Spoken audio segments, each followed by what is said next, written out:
Good morning students, मैं Manisha teacher. WhatsApp through स्वयं अध्ययन प्रक्रिया में मैं फिर से एक बार आपका स्वागत करती हूँ। तो क्यों स्टूडेंट्स, आपको अभी मैंने एक पोयम, एक लेसन और एक ग्रामर पार्ट सिखाया। तो अभी हम बढ़ते हैं लेसन नंबर 3, नाखून क्यों बढ़ते हैं, इसकी तरफ। अभी लेसन स्टार्ट करने से पहले हम उसके लेखक के बारे में जानकारी पाएंगे। तो लेखक है इसके आचार्य हजारी प्रसाद द्विवेदी। समझ में आया? उनका परिचय दिया हुआ है। जन्म 1907, बलिया उत्तर प्रदेश में है ये, और मृत्यु है उनकी 1989 में उत्तर प्रदेश में है। परिचय है उनका। द्विवेदी जी हिंदी साहित्य के मौलिक निबंधकार, उत्कृष्ट समालोचक एवं सांस्कृतिक विचारधारा के प्रमुख उपन्यासकार हैं। आपका व्यक्तित्व बड़ा प्रभावशाली और आपका स्वभाव बड़ा ही सरल और उदार था। आप हिंदी, अंग्रेजी, संस्कृत और बांग्ला भाषाओं के विद्वान थे। समझ में आया? उनका परिचय क्या दिया हुआ है कि द्विवेदी जो है उनके साहित्य में उन्होंने निबंधकार के रूप में पहचान में आते हैं। सांस्कृतिक विचारधाराओं पर उन्होंने बहुत उत्कृष्ट रीति से उपन्यास लिखे हुए हैं, और उनका व्यक्तित्व मतलब क्या, पर्सनालिटी जो है वो बहुत ही प्रभावशाली, और उनका स्वभाव जो है वो बड़ा ही सरल और उदार था। और वे कौन कौन सी भाषा जानते थे? हिंदी, अंग्रेजी, संस्कृत, ये भाषा जानते थे। और उनकी प्रमुख कृतियाँ इसका मतलब क्या है कि उन्होंने जो रचना की है, उन्होंने जो लेख लिखे हैं उनके बारे में दिया है कि अशोक के फूल, कल्पकता निबंध लेखन किया है, बाणभट्ट की आत्मकथा, पुनर्नवा उपन्यास आदि ये उनकी प्रमुख कृतियाँ हैं। अभी जो हम गद्य पढ़ने वाले हैं, गद्य मतलब क्या, पाठ पढ़ने वाले हैं, उसके संबंध में है कि प्रस्तुत वैचारिक निबंध में आचार्य हजारी प्रसाद ने नाखून बढ़ने को पशुता का चिन्ह माना है। यानी नाखून जो अपने नेल्स होते हैं वो क्यों बढ़ते हैं, तो उनका कारण उन्होंने क्या बताया है कि पशुता है, और ये चिन्ह उन्होंने माना हुआ है। तो नाखून पशुता, बुराइयों का प्रतीक है।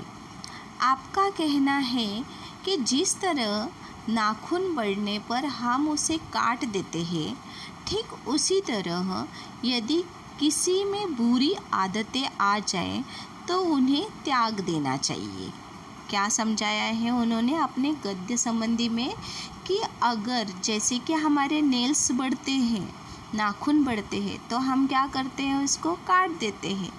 तो उसी तरह से अगर हमारे जीवन में अगर बुरी आदतें आ जाए तो उन बुरी आदतों को भी हम क्या करना चाहिए, हमें त्याग देना चाहिए, दूर करना चाहिए। ये उन्होंने उसके गद्य संबंधी में कहा हुआ है। और चलो अभी क्या करते हैं, हम बढ़ते हैं पाठ की तरफ। समझ में आया उनका परिचय, उन्होंने कौन से लेख लिखे हैं और हमारे पद्य संबंधी में क्या दिया है, ये समझ में आया ही होगा। तो हम पढ़ते हैं नाखून क्यों बढ़ते। मैं फिर से एक बार कहती हूँ कि लेखक कौन है उसके, आचार्य हजारी प्रसाद द्विवेदी जी। अभी सुनो कि बच्चे कभी कभी चक्कर में डाल देने वाले प्रश्न कर बैठते हैं। यानी जब छोटे बच्चे होते हैं ना, जो छोटे बच्चे हैं ना, उनको बहुत सारे प्रश्न आते हैं। तो वैसे आप लोगों को भी आते हैं ना, टीचर ये कैसे, ये क्या हुआ, वो क्या हुआ, ऐसे क्वेश्चन पूछते हो ना आप लोग। तो वैसे ही जो छोटे बच्चे होते हैं ना, वो बहुत ही क्या करते हैं, चक्कर में डाल देने वाले, यानी उसका उत्तर ऐसे कभी हमें सूझता भी नहीं हो, वह ऐसे प्रश्न कर बैठते हैं। अल्पज्ञ पिता बड़ा दयनीय जीव होता है। अल्पज्ञ मतलब क्या, ज्ञान कम होने वाला पिता क्या करता है कि बहुत ही दयनीय जीव होता है। और मेरी छोटी लड़की ने जब उस दिन पूछ लिया कि आदमी के नाखून क्यों बढ़ते हैं, तो मैं कुछ सोच ही नहीं सका। अरे ऐसे थोड़ी ना प्रश्न पूछते हैं कि नाखून क्यों बढ़ते हैं, एकदम सिंपल सा प्रश्न जो भी कभी हम सोच भी नहीं सकते हैं। तो उसने क्या किया, अपने पिताजी को यानी आचार्य हजारे प्रसाद द्विवेदी जी को ये प्रश्न पूछा कि पापा ये नाखून क्यों बढ़ते हैं। तो ये लेखक है इसलिए वो सोच में पड़े।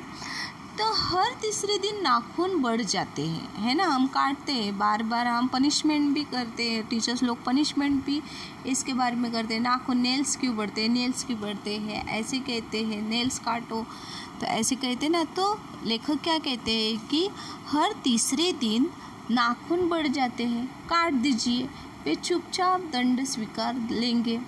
पर निर्लज्ज अपराधी की भांति छूटते ही फिर जैसे कि तैसे हो जाते हैं।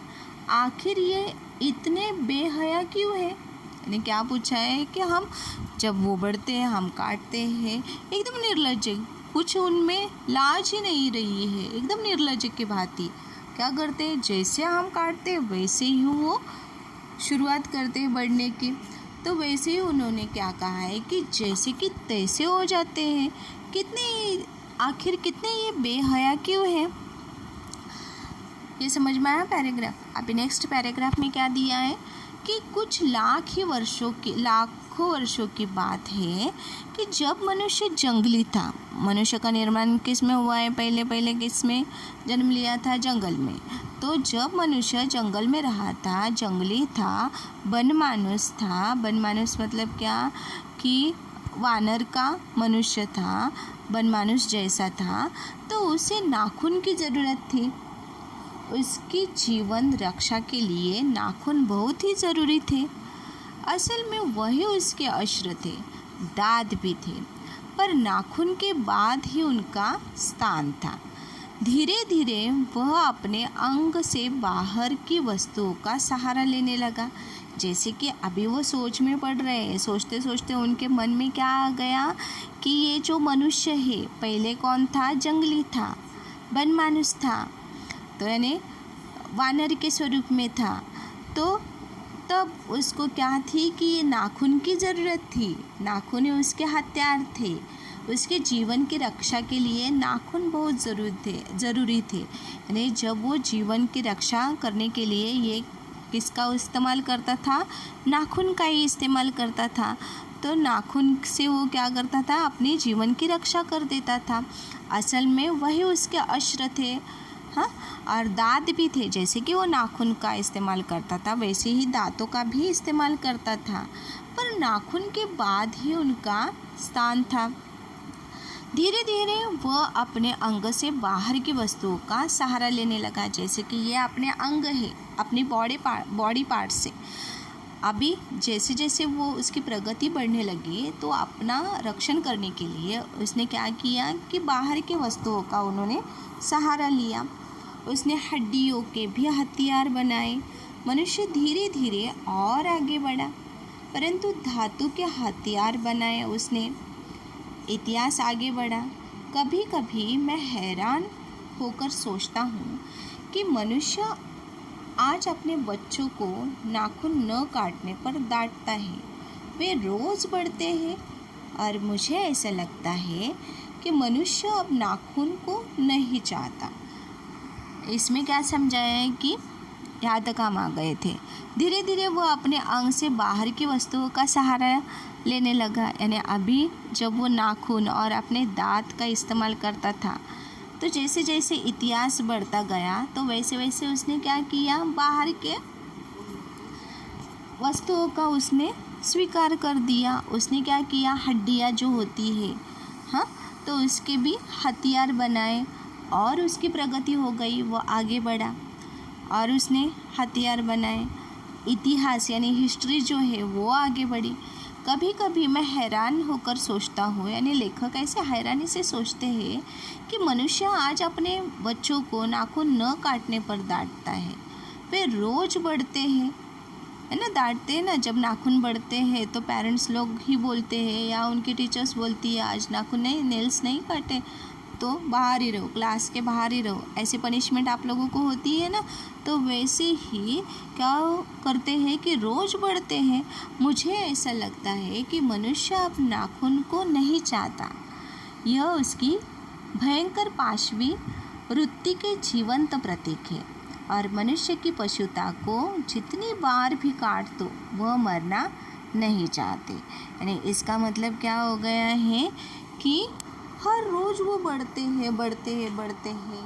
तो मुझे समझ में आता है कि ये जो हमारी क्या है भयंकर पाशवी वृत्ति, यानी पहले ज़माने की जो वृत्ति थी वही है और मनुष्य की पशुता को जितनी बार भी काट दो वो उतना ही मरना नहीं चाहते। अभी हम क्या देखेंगे, इतना ही। इस पैसेज में मैं क्वेश्चन आंसर दे रही हूँ लिख के, समझ में आया? तो क्वेश्चन दे रही हूँ, आपको आंसर उसमें से ढूंढना है और मुझे लिख के भेजना है। धन्यवाद।